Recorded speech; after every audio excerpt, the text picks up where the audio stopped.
morning. Happy Sunday. We are talking about planting seeds today because it's gardening season. And I love gardening season, even though I'm not a great gardener. I'll be the first to admit it.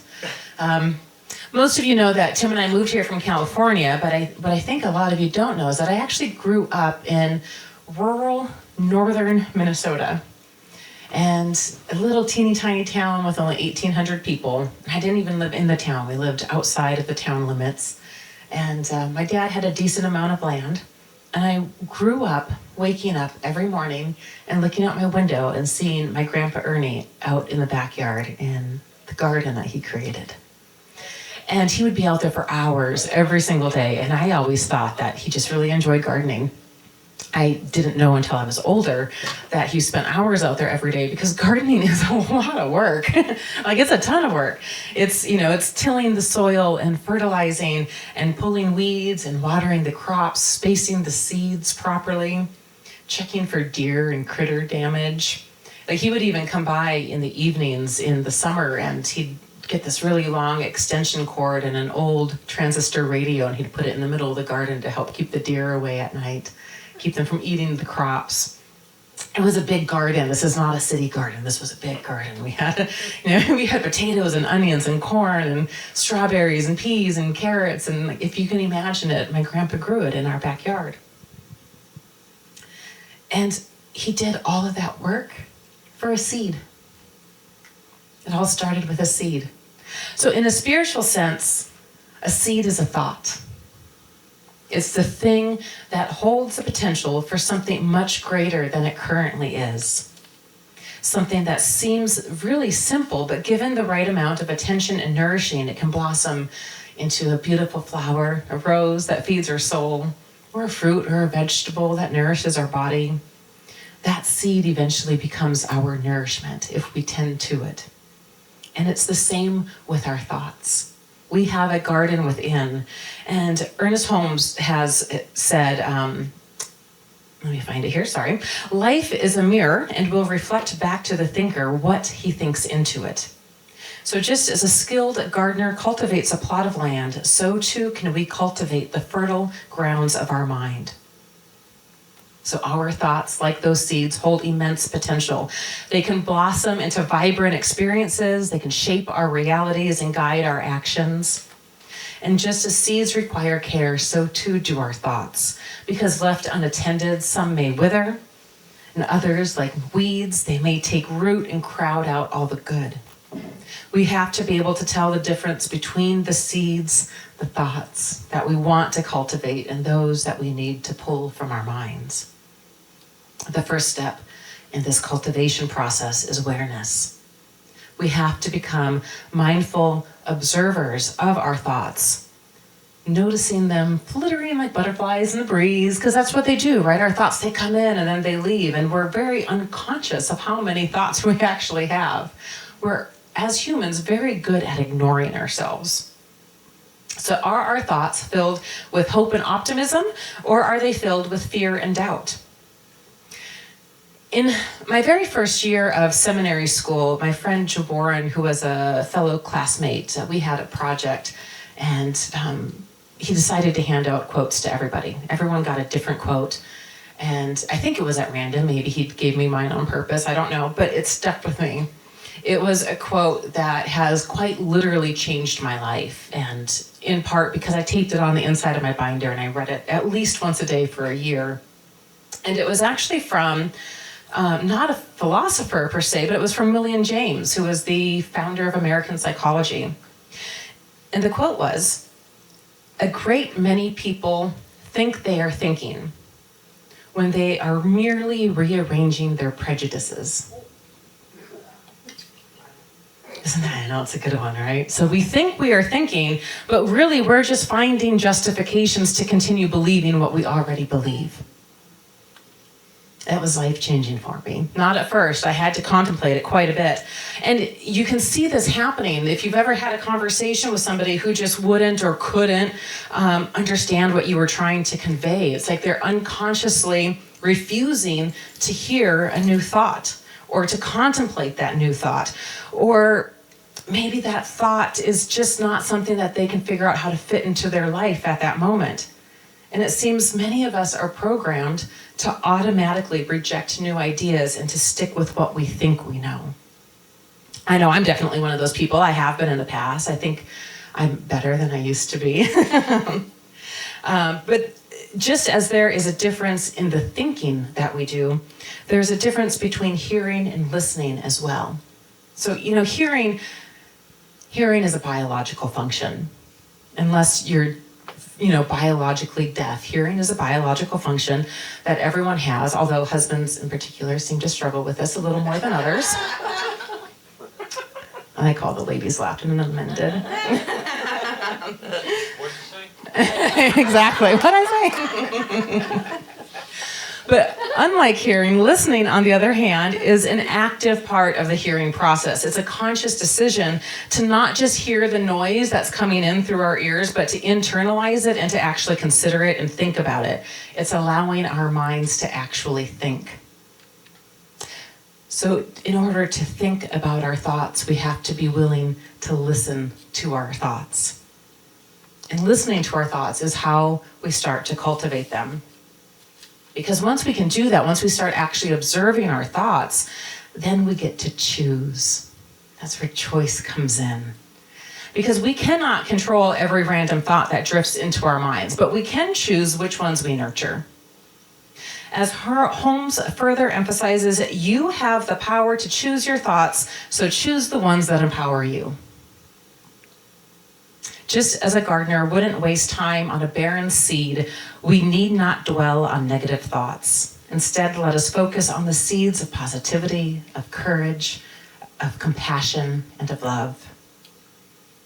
So when you find yourself ruminating on thoughts that you'd rather not have, I've learned to ask myself a few questions.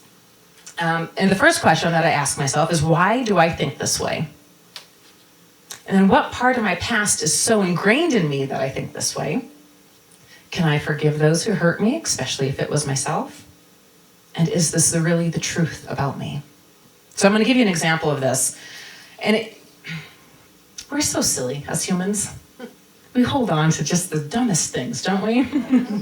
When I was thinking, what am I going to share? What part of my past am I going to share? It took me absolutely no time at all to come up with these examples. I did not have to dig deep. And I say silly because these happened in elementary school. So, I'm not a very confident person. Why do I think this way? Because I don't believe in myself. What part of my past is so ingrained that I think this way? Let me tell you. When I was in third grade, kid you not, third grade, there was a substitute teacher and we were talking about hot air balloons for some reason. And she asked the class, what causes the balloon to float?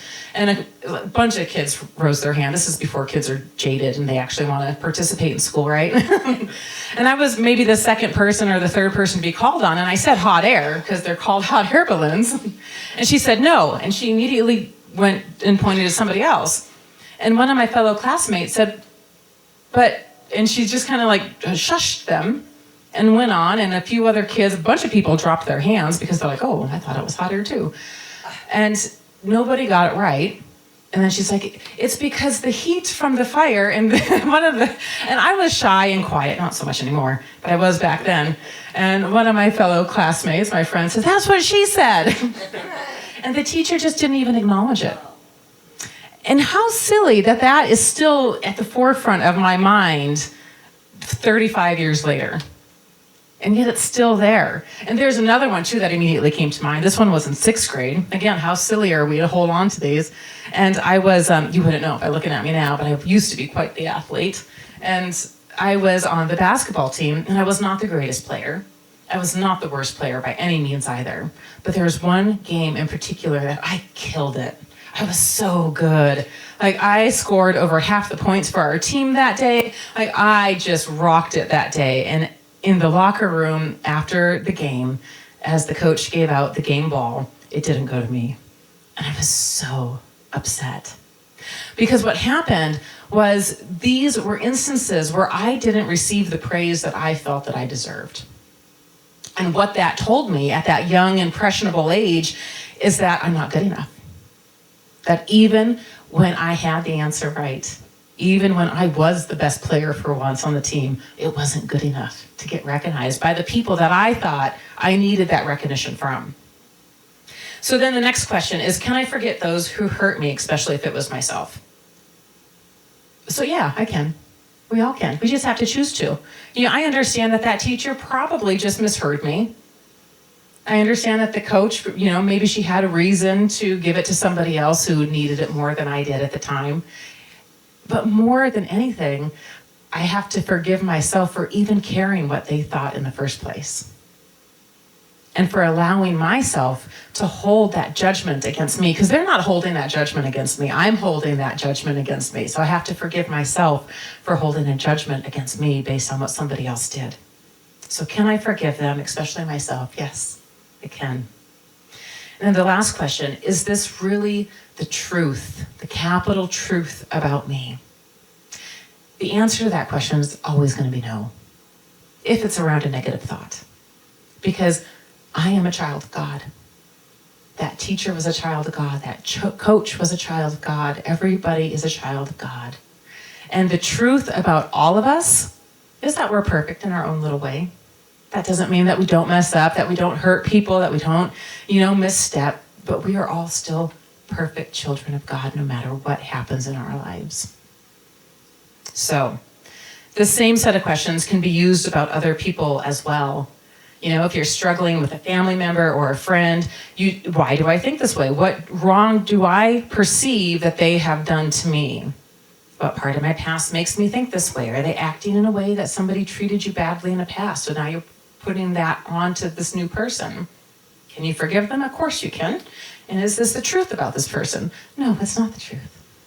So you can use these questions to start dissecting your thoughts, those negative thoughts, those pervasive thoughts, because we all have them. And once you start deconstructing that negative thinking, you'll eventually see a pattern. And that pattern is usually that you are relying on someone else to tell you something about you, which is so silly. We rely on others for many things. We have to rely on our family, our community. Relying on people is biologically ingrained in us. It's easier to be in a group than it is to go it alone. There's power in numbers. But the one thing that we can't rely on other people for is for deciding who we are. So this is how we cultivate positive thought, and it requires constant attention. We cultivate the positive thought by getting rid of the negative, because just as a garden needs water and sunlight, our minds need nourishment. And we find this in the moments of quiet reflection, in the beauty of nature, or in the company of loved ones. We can let these experiences be the fertile soil in which our positive thoughts flourish. So whether it's through meditation or affirmations, positive readings, prayer's my go-to. This is actually the easy part. The good's the easy part, is deconstructing those negative ones. That's where the work lies. And it can be a bit scary when you start to delve into those negative thought patterns, because you start to realize just how many you have. I don't know about you guys, but if I were to actually have 2 rows, positive thoughts about myself and negative thoughts about myself, I'm going to guess that my negative thought line is going to be a lot longer than my positive thought line. But the more that you do this, the easier it is for those good seeds, those good thoughts to grow. Those flower seeds, the fruits and veggies of our thoughts, the ones that nourish us, they are just waiting for the weeds to be pulled so that we can get some light. And once they do, they spread into other parts of our subconscious mind. The more and more good seeds, the good thoughts that we grow in our mind, the less room there is for the negative. The more that we start to believe in ourselves, the harder it is not to. But you got to get over that hump. So finally, we need to remember that the harvest is ours to reap. Holmes echoes the statement stating that man, by thinking, can bring into his experience whatever he desires if he thinks correctly and becomes a living embodiment of his thoughts. So Holmes says this a lot, if he thinks correctly. He talks about correct thinking a lot. And what he means by that is thinking from God's perspective. And in God's perspective, we're perfect. So if you're criticizing yourself or anybody else, that's not correct thinking. But if you are seeing yourself and others in love and compassion and, any good energy, that is correct thinking and becoming a living embodiment of your thoughts. Would you want to become a living embodiment of your thoughts today? I hope a lot of us could raise our hands at that statement. I hope a lot of us would love to be the living embodiment of our thoughts. But if you hesitate at raising your hand at that question, then it's time to start working through those negative ones and replacing them with better thoughts. So the seeds that we sow today become the fruits of our tomorrow. Positive thoughts lead to positive action, which in turn shape our experiences, and they create a more fulfilling life. So let us become gardeners of our own mind. Let us tend to our thoughts with awareness, choose wisely, and cultivate a garden that yields a bountiful harvest of happiness, purpose, peace, and love.